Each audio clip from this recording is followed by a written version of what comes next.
이 시간 하나님 말씀을 봉독하겠습니다. 누가복음 23장 33절로 38절입니다. 해골이라 하는 곳에 이르러 거기서 예수를 십자가에 못 박고 두 행악자도 그렇게 하니 하나는 우편에 하나는 좌편에 있더라. 이에 예수께서 이르시되 아버지 저들을 사하여 주옵소서. 자기들이 하는 것을 알지 못함이니이다 하시더라. 그들이 그의 옷을 나눠 제비 뽑을새 백성은 서서 구경하는데 관리들은 비웃어 이르되 저가 남을 구원하였으니 만일 하나님이 택하신 자 그리스도이면 자신도 구원할지어다 하고 군인들도 희롱하면서 나와 신포도주를 주며 이르되 내가 만일 유대인의 왕이면 내가 너를 구원하라 하더라. 그의 위에 이는 유대인의 왕이라 쓴 패가 있더라. 아멘. 오늘 저는 예수님의 이 십자가의 말씀을 전하면서 무엇보다도 우리 모두가 더 이 십자가의 진리를 깨닫고 그 십자가의 은총이 과연 무엇인지를 더 깊이 느끼고 경험하고 체험하는 그런 시간이 되었으면 하는 바람이 있습니다. 우리는 현재 사순절 기간에 있습니다.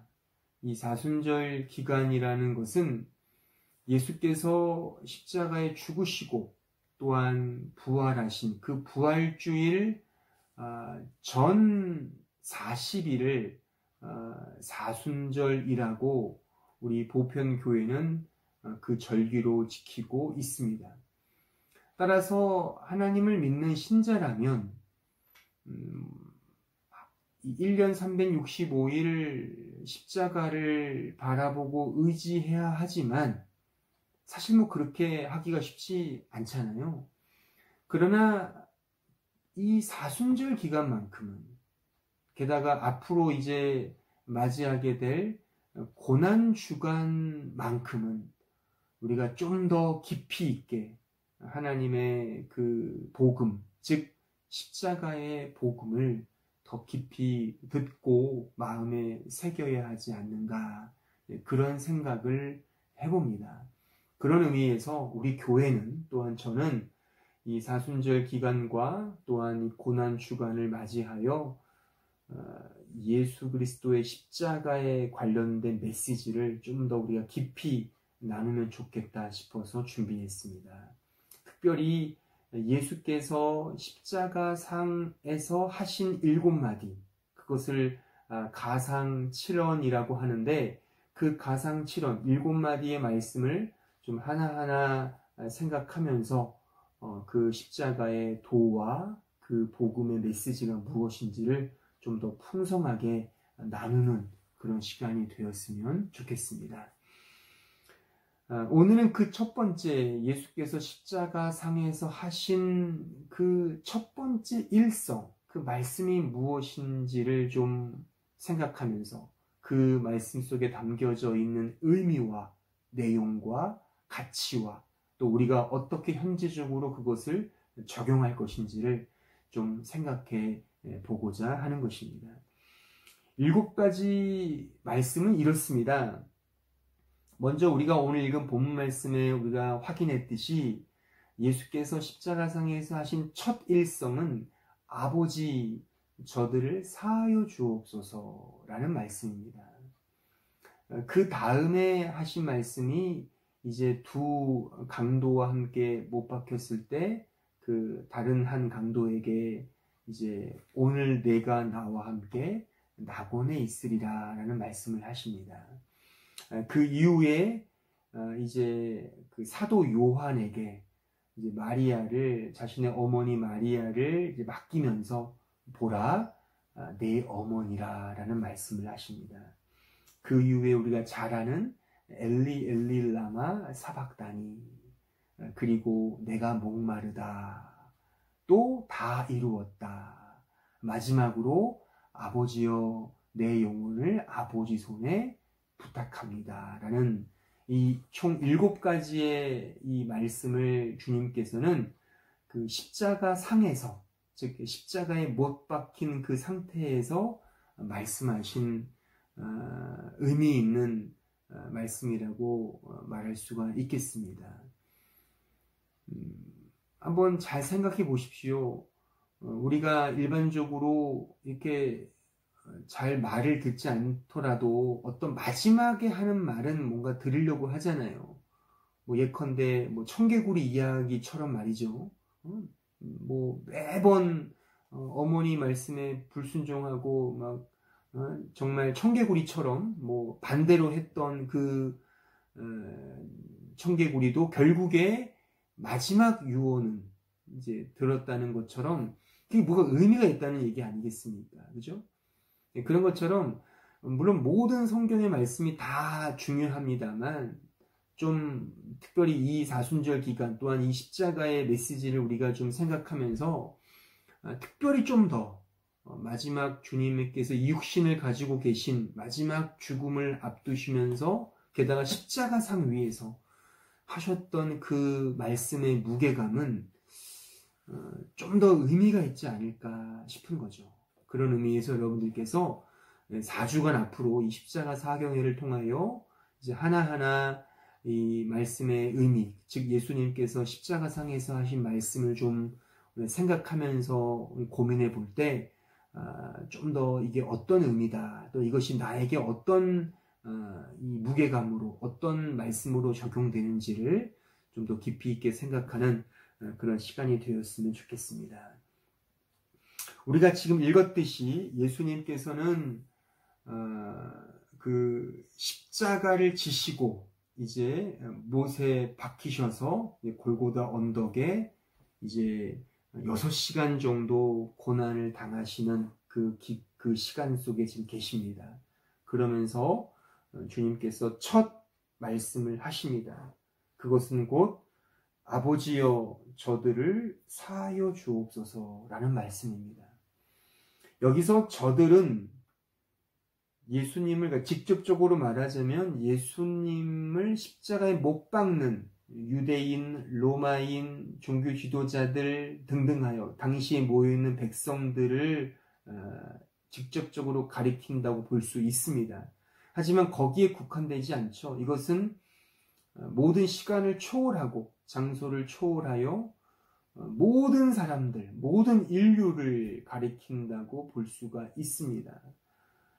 따라서 예수님께서는 그 엄중하고 혹독한 고난 속에서 바로 이 기도, 이게 기도문입니다. 이 기도를 하시는 그 의미 속에 십자가의 가장 중요한 의미, 그것은 바로 죄사함의 진리다라고 말할 수가 있습니다. 예수님께서는 이것을 위해 이 세상에 오셨고 또한 이것을 위하여 이 십자가를 지신 것입니다. 예수께서 왜 오셨습니까? 바로 이 죄의 문제를 해결하기 위해서 이 세상에 오셨다고 볼 수가 있는 것입니다. 말씀을 찾아보면 마태복음 1장 21절에 보시면 우리가 잘 아는 말씀입니다. 아들을 낳으리니 이름을 예수라 하라. 이는 그가 자기 백성을 그들의 죄에서 구원할 자이시니라 하니라. 예수님께서 왜 오셨습니까? 즉 죄의 문제를 해결하기 위해서 오신 것입니다. 죄의 억압 속에, 속박 속에 있는 인류를 구원하기 위하여 예수께서 오신 것입니다. 따라서 십자가를 생각할 때 이 죄의 문제를 언급하지 않는다? 십자가를 경험할 때 죄에 대하여 어떠한 감각이 없다? 그것은 십자가를 경험하는 것이 아닌 것입니다. 또한 하나님의 사랑을 말할 때 이 죄의 문제, 십자가에서 이 죄를 위하여 흘리신 그 문제를 언급하지 않는다면 그것은 진정한 하나님의 사랑이 아닌 것입니다. 하나님의 은혜도 마찬가지입니다. 하나님의 은혜의 메시지가 선포되는 곳에서는 틀림없이 이 죄의 문제가, 이 죄사함의 이 진리가 그 부분에 분명히 선포되어야 하는 것입니다. 따라서 복음은 무엇이냐? 바로 이 죄의 문제라고 볼 수가 있습니다. 이 죄사함의 문제, 이 죄사함의 이 진리, 이것이 곧 복음의 메시지라고 우리는 분명히 말할 수가 있는 것입니다. 따라서 죄를 아는 것은 매우 중요합니다. 그렇다면 죄란 무엇입니까? 죄란 무엇입니까? 성경은 우리에게 분명히 죄에 대한 정의를 말합니다. 죄란 기본적으로 하나님께 대한 반역입니다. Rebellion against God이라고 합니다. Rebellion, 반역하는 겁니다. 모반을 일으키는 겁니다. 대적하는 것입니다. 창조주 하나님에 대하여 인간 피조물이 그 자리를 찬탈하는 것입니다. 그 자리에, 하나님의 자리에 인간이 앉는 것입니다. 이것이 죄인 것입니다. 따라서 성경은 죄의 근본적인 정의를 어떤 잘못이다, 어떤 뭔가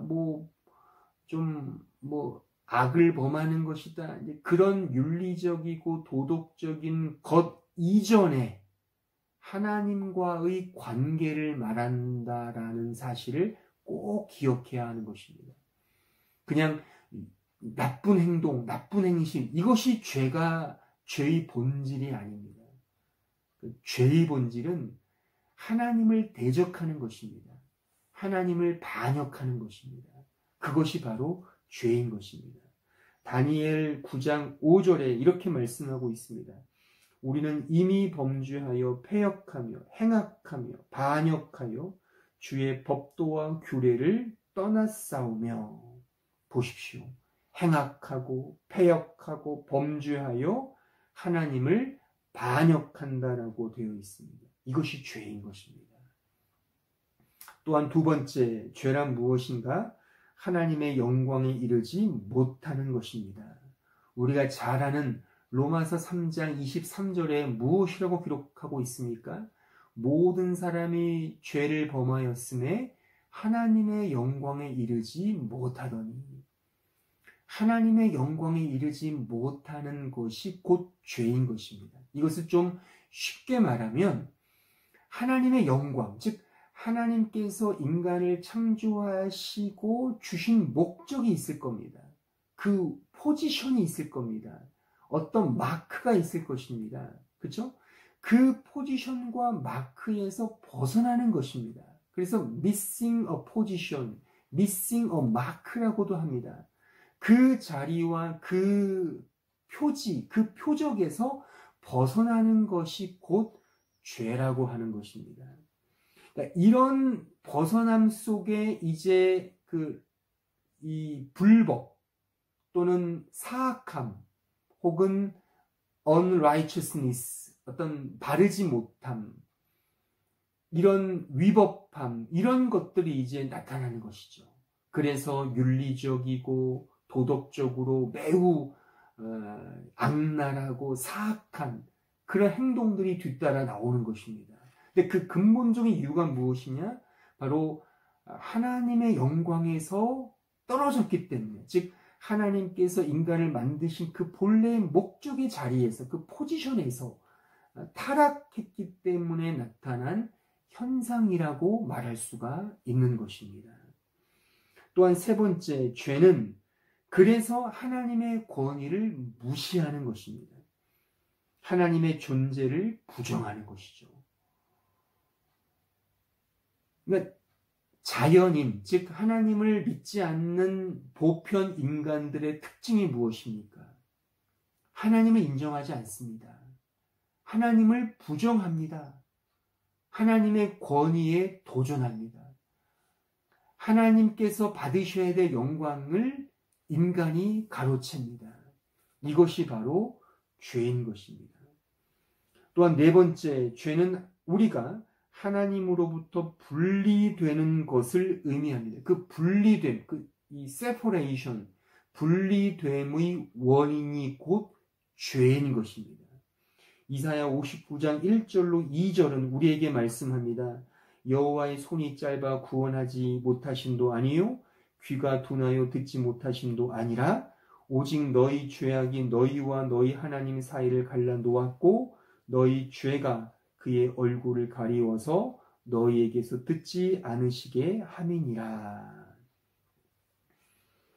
그러니까 죄가 하나님과 우리의 사이를 분리시키고 갈라 놓았다는 말씀인 것입니다. 그 결과 이러한 모든 죄의 결과 죄는 우리에게 하나님의 진노를 내리게 합니다. 하나님의 진노인 것입니다. 그러니까 죄는 결국 하나님의 진노로 귀결되게 되는 것입니다. 대표적으로 로마서 1장 18절 말씀은 기록합니다. 하나님의 진노가 불의로 진리를 막는 사람들의 모든 경건하지 않음과 불의에 대하여 하늘로부터 나타나나니. 결국 죄는 하나님의 진노로 귀결되고 죄는 필연적으로 하나님의 진노로 나타납니다. 죄의 무서움을 알아야 합니다. 왜요? 하나님의 진노가 귀결되기 때문입니다. 십자가는 바로 이것을 우리에게 보여주고 있습니다. 십자가는 죄의 엄중함, 죄의 무서움, 죄의 교묘함, 죄의 끔찍함, 그래서 결국 하나님의 진노를 보여주는 것입니다. 죄로 인하여 우리가 하나님의 진노를 받아야 함에도 불구하고 하나님 자신이 하나님의 독생자 예수 그리스도께서 그 죄로 인하여 하나님의 진노를 받은 것입니다. 그 보여짐이 곧 골고다 언덕인 것입니다. 십자가는 곧 하나님의 진노를 우리에게 보여줍니다. 하나님의 진노는 곧 죄의 종결임을 우리는 알아야 하는 것입니다. 따라서 하나님을 떠난 인간에게, 예수 그리스도를 믿지 않는 자들에게 주어지는 결과는 자명합니다. 바로 하나님의 진노인 것입니다. 끔찍한 하나님의 심판인 것입니다. 그것이 이 십자가로 우리에게 보여주는 것입니다. 바로 하나님의 독생자 예수께서 십자가를 지시면서 바로 하나님께 그 죄사함의 은총을 구하고 있습니다. 기도하고 있습니다. 탄원하고 있습니다. 아버지여, 저들을 사하여 주옵소서. 저들의 죄를 사하여 주옵소서. 저들이 하는 것을 알지 못합니다. 예수님의 첫 번째 일성, 의미가 있지 않습니까? 물론 모든 나머지 여섯 번의 모든 말씀 다 중요하지만 가장 첫 번째 하신 주님의 말씀은 바로 우리에게 이 사실을 우리에게 가르쳐 주는 것입니다. 바로 이 죄사함의 은총, 이 죄사함의 진리, 이 죄의 문제의 해결이 우리 인생에 있어서 얼마나 중요한지를 바로 성경은, 또한 예수님은, 이 십자가는 우리에게 가르쳐 주고 있다는 사실인 것입니다. 따라서 우리가 십자가를 대할 때, 이 십자가를 경험했노라라고 할 때, 이 십자가를 체험했노라라고 할 때, 그렇게 말할 때 우리가 결코 간과할 수 없고 빼놓을 수 없고 치부할 수 없고 그냥 흘길 수 없는 것은 바로 이 죄의 문제인 것입니다. 과연 우리가 정말 이 죄사함을 얻었는가? 이 질문인 것입니다. 저는 이런 의미에서 이 영상을 보고 있는, 이 예배에 참여하고 있는 우리 한마음 교우들과 또 모든 성도들에게 묻고 싶습니다. 여러분들은 과연 이 십자가의 보혈로 죄사함의 은혜를 받으셨습니까? 죄사함을 얻으셨습니까? 죄사함의 이 놀라운 진리를 깨달으셨습니까? 죄의 문제에 대하여 해결을 보셨습니까?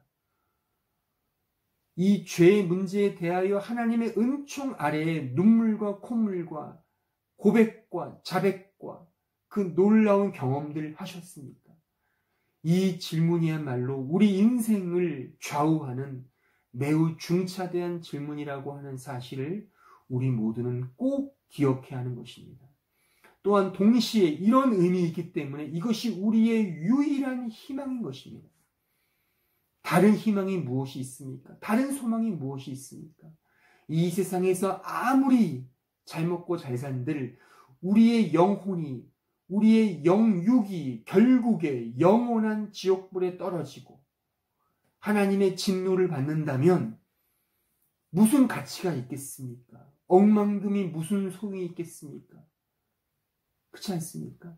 우리 세상의 이 세상 창고에 금은 보화를 갖고 있는다 할지라도 우리의 영혼이, 우리의 영육이 종국의 하나님의 심판을 받아 지옥에 간다면 무슨 의미가 있겠습니까? 따라서 우리에게 근본적으로 가장 중요한 질문은 과연 여러분들은, 우리들은 이 죄사함의 은총을 받았는가? 죄의 문제에 있어서 해결함을 받았는가? 바로 이 질문인 것이고 이것이 우리의 유일한 희망이며 소망의 메시지인 것입니다. 사랑하는 여러분, 여러분들은 과연 이 죄사함의 은총을 받으셨습니까? 여러분들의 영혼은 지금 어디에서 와서 어디로 가고 계십니까? 어떤 터닝 포인트가 있습니까? 이 십자가, 이 진리 속에서, 이 죄사함의 은혜 속에서 터닝 포인트가 없다면 우리의 영혼, 우리의 영육은, 우리의 인생은 희망이 없는 것입니다. 이런 의미에서 이 영상을 보고 있는 모든 성도들은 한 분도 빠짐없이 죄사함의 은총을 받아 누리시는 우리 사랑하는 주의 백성들이 되기를 진심으로 바랍니다. 하지만 이 죄사함의 진리는 여기에 멈추지 않습니다. 한 걸음 더 나아갑니다. 그것은 무엇인가 하면 물론 죄사함의 이 은혜는 단회적으로 하나님의 용서는 단회적으로 우리에게 주어집니다. 그러나 그 죄사함의 은총의 적용성은 날마다의 삶 속에서 매 순간의 삶 속에서 체험되고 경험되어진다는 사실을 우리는 꼭 기억해야 하는 것입니다. 이렇게 질문할 수 있습니다. 이 죄사함의 은총이 여러분들의 현재적 삶을 어떻게 변화시키고 있습니까? 바로 이 질문인 것입니다. 이 십자가의 은총과 십자가의 죄사함의 이 능력이 여러분들의 현재의 삶을 어떻게 바꾸고 있습니까? 바로 이 질문인 것입니다. 그 어떠한 변화도 없다. 어떠한 이 마음의 변화, 삶의 변화가 없다면 그것은 이 십자가의 은혜, 십자가의 죄 사함의 은총을 현재적으로 누리고 있다고 볼 수가 없는 것입니다. 이 진술을 달리 말하면 지금 내가 현재 얼마나 내 안에 있는 죄와 끊임없이 싸우고 있는가, 내 마음에 내재되어 있는 이 죄와 얼마나 싸우고 있는가, 그 싸운다는 것이 곧 날마다 죄사함의 은총을 누리고 있다고 하는 증거인 것입니다. 누리고 계십니까? 끊임없이 이 죄사함의 은총. 그래서 날마다의 삶 속에서 내 안에 있는 이 끔찍한 죄, 이 죄를 위하여 십자가에서 흘리신 주님의 보혈을 생각하면서 날마다 나와의 싸움, 나 자신을 십자가에 못 박고 나 자신을 부인하며 나에게 주어진 십자가를 치고 날마다 주님을 쫓고 있는가의 그 성화의 삶, 그 변화된 삶이 우리의 현재적 삶 속에 있느냐는 겁니다. 만약 없다면 현재적으로 십자가를 경험하고 있지 않은 증거인 것입니다. 우린 냉정히 우리 자신을 돌아보아야 합니다. 이 사순절 기간에 또한 이 주님의 십자가를 묵상하면서 나는 과연 날마다의 삶 속에서 내 안에 있는 죄와 싸우고 있는가? 이 부분에 대하여 날마다 고민하고 성찰해야 하는 것입니다. 히브리서 12장 2절로 6절은 우리에게 이렇게 말씀하고 있습니다. 믿음의 주요 또 온전하게 하시는 이인 예수를 바라보자. 그는 그 앞에 있는 기쁨을 위하여 십자가를 참으사 부끄러움을 개의치 아니하시더니 하나님 보좌 우편에 앉으셨느니라. 너희가 피곤하여 낙심하지 않기 위하여 죄인들이 이같이 자기의 거역한 일을 참으신 일을 생각하라. 너희가 죄와 싸우되 아직 피 흘리기까지는 대항하지 아니하고 또 아들들에게 권하는 것 같이 너희에게 권면하신 말씀도 잊었도다. 일러스되 내 아들아 주의 징계하심을 경히 여기지 말며 그에게 꾸지람을 받을 때 낙심하지 말라. 주께서 그 사랑하시는 자를 징계하시고 그가 받아들이시는 아들마다 채찍질 하심이라 하였으니. 보십시오. 마지막 6절에 보시면 주께서 사랑하시는 자를 징계하신다, 훈계하신다 말씀하십니다. 채찍질 하신다고 말씀하십니다. 왜 이렇게 하신다는 것입니까? 바로 오늘 읽은 이 말씀 4절에 보시면 너희가 죄와 싸우되 아직 피 흘리기까지는 대항하지 아니하고, 다시 말하면 피 흘리기까지 싸우라는 겁니다. 그렇게 싸우게 하시기 위하여 징계하시고 채찍질 하신다는 뜻입니다. 과연 여러분들, 우리가 우리의 신앙의 여정 속에 얼마나 내 안에 있는 죄와 피 흘리기까지 싸우십니까? 이것 십자가를 경험하는 자의 모습인 것입니다. 주님의 십자가를 경험하고 그 죄사함의 은총을 받은 자, 날마다 그 죄사함의 은총을 받은 자의 특징은 내 안에 있는 죄와 날마다 피 흘리기까지 싸우고 또 싸우는 그 흔적, 그 스티그마가 있는 자라고 말할 수가 있는 것입니다. 여러분들은 어떠십니까? 여러분들은 과연 이 싸움을 싸우고 있습니까? 이 싸움으로의 초대가 곧 주님의 첫 번째 일성인 것입니다. 아버지여, 저들을 사하여 주옵소서. 이것은 아버지께 분명 죄사함에 대한 탄원의 기도이지만 지금 우리에게, 우리 인간들에게, 그의 백성인 우리에게 주시는 주님의 사인이요 메시지인 것입니다. 바로 죄사함의 은총을 누리고 있는가? 내가 너희들을 위하여 흘린 그 피의 보혈이 너희들이 얼마나 값지게 너희들의 현재의 삶을 십자가의 삶으로 살게 하느냐? 이것을 우리에게 주시는 주님의 메시지이며 영적인 메시지인 것입니다. 그러나 안타깝게도 현대 교회 또는 수천 년 이 교회사를 보면 많은 부분 이러한 하나님의 메시지와 십자가의 복음보다는 값싼 은혜, 싸구려와 같은 복음의 메시지가 너무나도 빈번하게 외쳐지고 있다는 사실입니다. 이 죄를 죽이는 복음, 십자가 앞에서 자신의 죄를 내려놓고 날마다 싸우는 이 죄사함의 은총을 누리는 복음보다는 그냥 인스턴트와 같이 그냥 값싸고 쉽게 그냥 즐길 수 있는 그런 류의 복음이 팽배해하고 있는 시대에 우리는 살고 있습니다. 우리는 경계해야 합니다.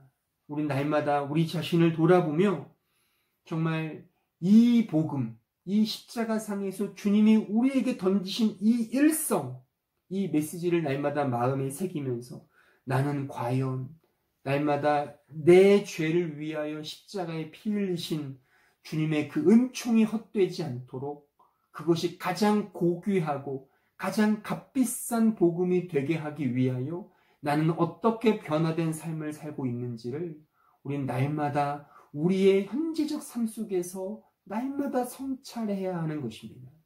이러한 성찰과 고민과 기도와 간구가 없다면 우리의 신자된 삶은 그리스도의 십자가에 비추어 볼 때 턱없이 너무나도 의미 없는, 아무런 가치 없는 신자의 삶을 사는 것이다라고 평가할 수가 있는 것입니다. 사랑하는 형제 자매 여러분, 여러분들은 과연 이 십자가를 생각하면서 얼마나 죄사함의 은총을 누리고 있습니까? 또한 날마다의 삶 속에서 이 죄의 끔찍함을 알고 이 죄를 죽이기 위하여 노력하고 있습니까? 이 부분에 대하여 우리는 날마다 고민해야 되는 것입니다. 우리가 잘 알듯이 현재 코로나19 바이러스가 전 세계를 강타하고 있습니다. 너무 무섭습니다. 너무나 힘듭니다. 이런 상황 속에서 몸과 마음이 정말 움츠러들고 겁이 나고 두렵습니다. 저도 며칠 전에 휴지를 사기 위해서 이곳저곳을 헤맨 적이 있습니다. 갑자기 사재기를 하는 바람에 휴지가 없는 겁니다. 옐로 넷도에 가도, 블랙 넷도에 가도, 알디에 가고, 리들에 가고, 카우플란트에 가고, 여러 곳에 다 다녀도 없는 겁니다. 거의 10군데를 한두 시간 넘게 다녔어요. 휴지가 없으니까 어떡하겠습니까? 이거 인터넷 주문을 해야 되나? 그러다가 마지막 집 근처에 있는 그 에데카에 한번 가보자. 마지막으로 갔는데 거기에 있었던 것입니다.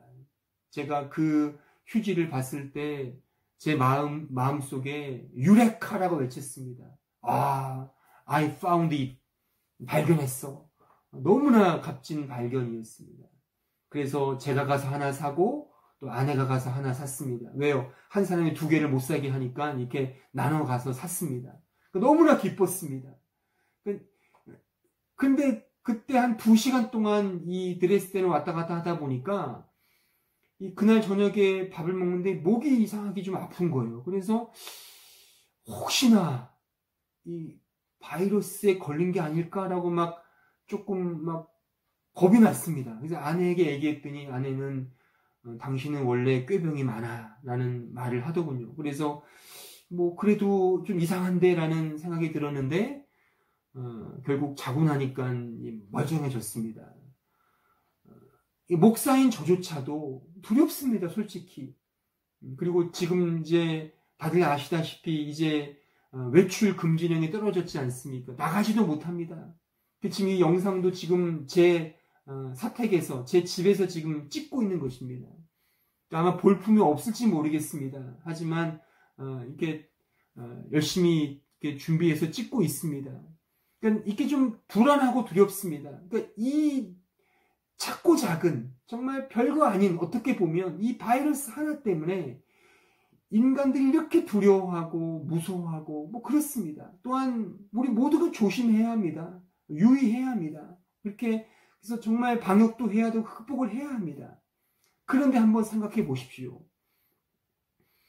육체에 이렇게 병을 주고 아프게 하고 또는 육체를 죽게 하는 이 바이러스에 우리는 벌벌 떠는데 정말 영육을 죽게 할 수 있고 영원히 우리를 죽게 하는 이 죄의 바이러스에 대해서는 얼마나 주의하고 얼마나 조심하고 얼마나 경계하고 얼마나 싸우고 있고 얼마나 방역하고 있고 얼마나 극복하기 위해 노력하고 계십니까? 한번 생각해 보십시오. 게임이 무섭지만 그것보다는 수천 배, 아니 수만 배, 수억 배 더 무서운 우리의 영혼의 존재를, 운명 자체를 좌우하는 이 어마어마한 죄의 바이러스가 우리의 마음에 있습니다. 이걸 위해 우리 주님이 이 세상에 오셨고 우리를 위하여 십자가에 죽으셨고 우리를 위해 피를 흘리셨고 우리를 위하여 이 일성의 외침을 하신 것입니다.